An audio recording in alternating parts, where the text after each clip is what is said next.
ಶ್ರೀ ಸದ್ಗುರು ಸಿದ್ಧಾರೂಢಾಯ ನಮಃ. ಗುರು ಬ್ರಹ್ಮ ಗುರುರ್ವಿಷ್ಣು ಗುರುರ್ದೇವೋ ಮಹೇಶ್ವರ ಗುರು ಸಾಕ್ಷಾತ್ ಪರಬ್ರಹ್ಮ ತಸ್ಮೈ ಶ್ರೀ ಗುರುವೇ ನಮಃ.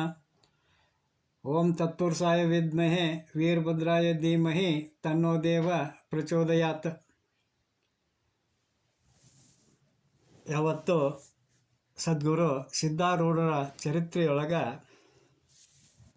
ಪರಶುರಾಮ ಪಂತ ಅಂತಕ್ಕಂಥ ಒಬ್ಬ ಭಕ್ತ ಹುಬ್ಬಳ್ಳಿಯೊಳಗಿದ್ದ. ಆತ ಒಂದು ದಿವಸ ಸದ್ಗುರು ಸಿದ್ಧಾರೂಢರ ಮುಂದೆ ಬಂದು ನಿಂತ ಕೈ ಜೋಡಿಸಿ ನಮಸ್ಕಾರ ಮಾಡಿ ಅವರಲ್ಲಿ ವಿನಂತಿಯನ್ನು ಮಾಡ್ಕೋತಾನೆ. ಏನಪ್ಪ ಅಂತಂದ್ರೆ, ಹೇ ಪರಮಾತ್ಮನ ಸ್ವರೂಪಿಯಾಗಿರ್ತಕ್ಕಂಥ ಸದ್ಗುರು, ನಾನು ಸಂಸಾರದಿಂದ ಬಹಳ ತಾಪ ಹೊಂದೇನಿ. ಯಾವ ಸ್ಥಾನಕ್ಕೆ ಹೋದ್ರೂ ನನ್ನ ಈ ಒಂದು ತಾಪವನ್ನು ಶಾಂತ ಮಾಡುವಂಥವ್ರನ್ನ ಕಾಣದ ಕಟ್ಟಿ ಕಡೆಗೆ ನಿನ್ನ ಹತ್ರ ಬಂದೇನಪ್ಪ. ನಿನ್ನ ಸನ್ನಿಧಿಗೆ ನಾ ಪ್ರಾಪ್ತಾಗೇನಿ. ಅದಕ್ಕೆ ನೀನು ನನ್ನನ್ನು ಆಶೀರ್ವಾದ ಮಾಡಿ ಉದ್ಧಾರ ಮಾಡಬೇಕು ಅಂತೇಳಿ ಬೇಡಿಕೊಂಡಾಗ ಆ ಒಂದು ಸದ್ಗುರುಗಳು ಅವನ ಒಂದು ಅನನ್ಯವಾಗಿರ್ತಕ್ಕಂಥ ಭಕ್ತಿಯನ್ನು ಕಂಡ ಬಾರ್ಪ ಭಕ್ತ ಅಂತೇಳಿ ಕರೆದ ತಮ್ಮ ಸಮೀಪ ಕುಂಡ್ರಿಸ್ಕೊಂಡ ಆ ಪರಶುರಾಮ ಪಂತನ ಕಿವಿಯೊಳಗೆ ಶಿವಪಂಚಾಕ್ಷರಿ ಮಂತ್ರವನ್ನು ಉಪದೇಶ ಮಾಡ್ತಾರೋ. ಆವಾಗ ಆತ ಆ ಒಂದು ಶಿವಪಂಚಾಕ್ಷರಿ ಮಂತ್ರವನ್ನು ಸ್ಮರಣೆಯನ್ನು ಮಾಡ್ತಾ ಆ ಒಂದು ಸಂಸಾರದ ತಾಪತ್ರಯದಿಂದ ಬಿಡುಗಡೆಯನ್ನು ಪಡ್ಕೋತಾನ. ಆವಾಗ ಆ ಸದ್ಗುರುನಾಥ ಸಿದ್ಧಾರೂಢ ಆತನ ಮಸ್ತಕದ ಮೇಲೆ ತಮ್ಮ ಹಸ್ತವನ್ನು ಇಟ್ಟು ಅವನಿಗೆ ಆಶೀರ್ವಾದವನ್ನು ಮಾಡ್ತಾರೆ. ಆವಾಗ ಆ ಪರಶುರಾಮ ಪಂತ ಎದ್ದು ನಿಂತು ಕೂಡಲೇನ ಅವನ ಮುಖದ ಮೇಲೆ ಒಂದು ಒಳ್ಳೆ ಅಪೂರ್ವವಾಗಿರ್ತಕ್ಕಂಥ ತೇಜಸ್ಸು ಕಾಣಕ್ಕೆ ಪ್ರಾರಂಭಕ್ಕತಿ. ಸದ್ಗುರುವಿನ ಹಸ್ತ ಅವನ ಮಸ್ತಕಕ್ಕೆ ಸ್ಪರ್ಶ ಆದ ಕೂಡಲೇನ ಆ ಸಜ್ಜನಾಗಿರ್ತಕ್ಕಂಥ ಪರಶುರಾಮ ಪಂತ ಸಕಲ ಕಲಾ ಸಂಪನ್ನನಾಗಿ ಆತನ ಮುಖದ ಮೇಲೆ ಬ್ರಹ್ಮ ವರ್ಚಸ್ಸು ಉಳ್ಳವನಾಗಿ ಕಾಣಿಸಕತ್ತಿದ. ಆವಾಗ ಆ ಪರಶುರಾಮ ಪಂತ ಹೇಳ್ತಾನೆ, ಏ ಸದ್ಗುರು ಸಿದ್ಧಾರೂಢ, ನನ್ನ ಮೇಲೆ ನೀವು ಕೃಪಾ ಮಾಡಿ ನನಗೆ ಈ ಒಂದು ಸೇವಾ ಕಾರ್ಯವನ್ನು ಒಪ್ಪಿಸಿರಪ್ಪ.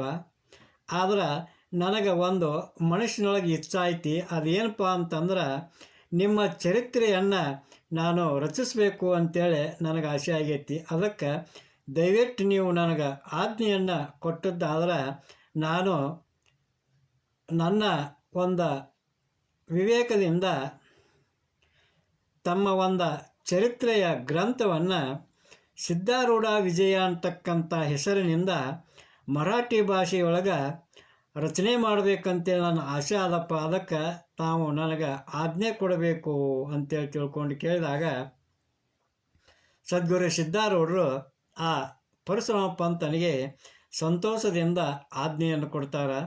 ಸದ್ಗುರುವಿನ ಆಜ್ಞೆಯನ್ನು ಪಡೆದುಕೊಂಡಂಥ ಪರಶುರಾಮ ಪಂತ ತನ್ನ ಮನೆಗೆ ಬಂದ ಒಂದು ತಿಂಗಳದೊಳಗನ ಆ ಸದ್ಗುರುವಿನ ಒಂದು ಚರಿತ್ರೆಯನ್ನು ಮರಾಠಿ ಭಾಷೆಯಲ್ಲಿ ರಚಿಸಿ ಅದನ್ನು ಸದ್ಗುರು ಸಿದ್ಧಾರೂಢರ ಪಾದಕ್ಕೆ ಅರ್ಪಣೆಯನ್ನು ಮಾಡ್ತಾರೆ. ಈ ಒಂದು ಗ್ರಂಥವನ್ನು ನೋಡಿದಂಥ ಸಿದ್ಧಾರೂಢರು ಆತನಿಗೆ ಗೋವಾ ಇತ್ಯಾದಿ ಪ್ರಾಂತ್ಯಗಳಿಗೆ ಹೋಗಿ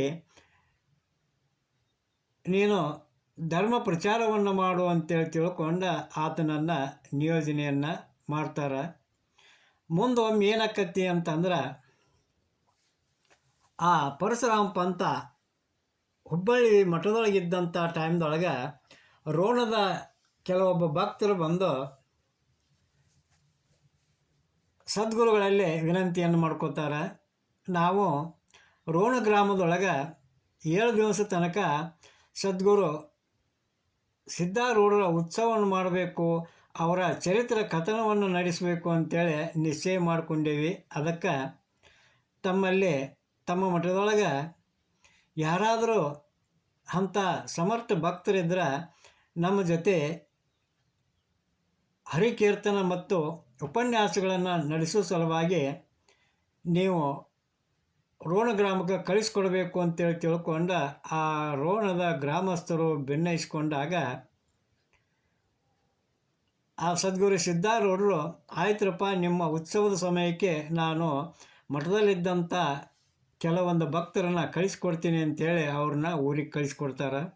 ಮುಂದೆ ಆ ಉತ್ಸವದ ದಿನಾಂಕ ಸಮೀಪ ಬಂದಾಗ ಸದ್ಗುರು ಸಿದ್ಧಾರೂಢರು ಆ ಪರಶುರಾಮ ಪಂತನನ್ನು ಕರೆದ, ನೀನು ಆ ರೋಣ ಗ್ರಾಮಕ್ಕೆ ಹೋಗಿ 7 ದಿವಸ ಅಲ್ಲೇ ಇದ್ದು ಒಂದು ಸದ್ಗುರುವಿನ ಉತ್ಸವವನ್ನು ಮುಗಿಸ್ಕೊಂಡು ಬಾ ಅಂತೇಳಿ ಹೇಳ್ತಾರೆ.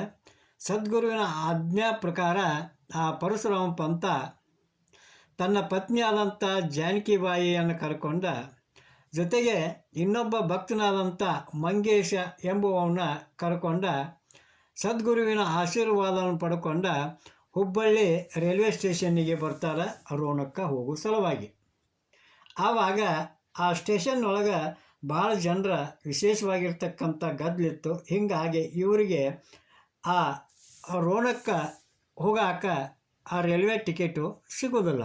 ಆವಾಗ ಆ ದಿವಸ ಅವರಿಗೆ ಆ ರೈಲ್ವೆ ಟಿಕೆಟ್ ಅನ್ನುವಂಥದ್ದು ಸಿಗಲಿಲ್ಲ ಅಂತ ಅಂದಾಗ ಆ ಉತ್ಸವ ಆರಂಭ ಆಗ್ತಕ್ಕ ಸಮಯಕ್ಕೆ ಇವರಿಗೆ ರೋಣಕ್ಕೆ ಮುಟ್ಟಾಕ ಆಗೋದಿಲ್ಲ.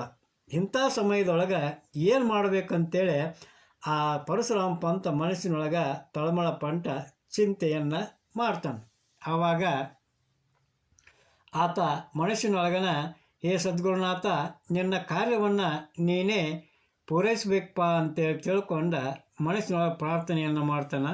ಆವಾಗ ಅಷ್ಟರೊಳಗೆ ಯಾರೋ ಒಬ್ಬ ಮನುಷ್ಯ ಈ ಪರಶುರಾಮ ಪಂತನ ಹತ್ತಿರ ಬಂದ, ನೀವು ಎಲ್ಲಿ ಹೊಂಟಿರಿ, ಯಾತಕ್ಕೆ ನೀವು ಇಲ್ಲಿ ನಿಂತೀರಿ ಅಂತ ಕೇಳಿದಾಗ ಆ ಪಂತ ಹೇಳ್ತಾನೆ, ನಾವು 3 ರೋಣಕ್ಕೆ ಹೋಗೋರದೇವಪ್ಪ, ಅದಕ್ಕೆ ಆ ಮಲ್ಲಾಪುರ ಸ್ಟೇಷನ್ಗೆ ಟಿಕೆಟ್ ತಗೊಳ್ಳೋ ಸಲುವಾಗಿ ಬಂದೀವಿ. ಆದರೆ ನಮಗೆ ಟಿಕೆಟ್ ಸಿಗಲಿಲ್ಲ, ನಮಗೆ ರೋಣಕ್ಕೆ ಹೋಗೋದು ಅತಿ ಅವಶ್ಯ ಐತಿ, ಅದಕ್ಕೆ ಏನು ಮಾಡಬೇಕು ಅನ್ನೋದು ತಿಳಿದಂಗೆ ಆಗೈತಿ ಅಂತ ಹೇಳಿದಾಗ ಆ ಬಂದಂಥ ಮನುಷ್ಯ, ಭಾಳ ಚಲೋ ಆತ್ರಪ್ಪ, ಈ 3 ಟಿಕೆಟು ಅದ ಸ್ಟೇಷನ್ಗೆ ತೆಗೆಸಿದ್ದದಾವು, ನಮಗೆ ಅಲ್ಲಿಗೆ ಹೋಗಾಕ ಅನಾನುಕೂಲ ಆಗೈತಿ, ಇಲ್ಲಿ ನಮಗೆ ಬೇರೆ ಕೆಲಸ ಇದ್ದಿದ್ದಕ್ಕೆ ನಾವು ಹೋಗೋದನ್ನು ಕ್ಯಾನ್ಸಲ್ ಮಾಡೀವಿ, ಅದಕ್ಕೆ ಈ ನೀವು 3 ಟಿಕೆಟು ತಗೊಂಡ ನೀವು ಹೋಗ್ರಿ ಅಂತೇಳಿ ತಿಳ್ಕೊಂಡ ಆ ಪಂತನ ಕೈಯೊಳಗೆ ಆ 3 ಮಲ್ಲಾಪುರ ಸ್ಟೇಷನ್ನ ಟಿಕೆಟ್ಗಳನ್ನು ಕೊಟ್ಟ ಆ ಮನುಷ್ಯ ಮಾಯವಾಗಿ ಹೊಕ್ಕಾನ. ಆ ಟಿಕೆಟಿನ ರೊಕ್ಕ ಸಹಿತ ಅವ ಇಸ್ಕೊಳ್ಳೋದಿಲ್ಲ. ಆವಾಗ ಆ ಪರಶುರಾಮ ಪಂತ ಇದು ಸದ್ಗುರುವಿನ ಲೀಲಾ ಐತಿ ಅಂತ ತಿಳ್ಕೊಂಡ 3 ಏನು ಮಾಡ್ತಾರೆ, ಆ ರೈಲ್ವೆಯನ್ನು ಹತ್ತಿ ಅವರು ಇಳಿತಕ್ಕಂಥ ಆ ಮಲ್ಲಾಪುರ ಸ್ಟೇಷನ್ಗೆ ಇಳಿತಾರೆ. ಆದರೆ ಅಲ್ಲಿಂದ ಆ ರೋಣ ಅಂತಕ್ಕಂಥ ಗ್ರಾಮ ಕೆಲವು ಮೈಲ್ ದೂರದೊಳಗೆ ಇತ್ತು. ಆದರೆ ಇವರು ಆ ಮಲ್ಲಾಪುರ ಸ್ಟೇಷನ್ಗೆ ಬರುವಷ್ಟೊತ್ತಿಗೆ ಕತ್ತಲಾಗಿತ್ತು, ರಾತ್ರಿ ಆಗಿತ್ತು. ನಡೆದು ಹೋಗ್ಬೇಕಂದ್ರೆ ದಾರಿ ಸಹಿತ ಕಾಣಿಸ್ದಂಗೆ ಗಾಢ ಅಂಧಕಾರ ತುಂಬಿತ್ತು.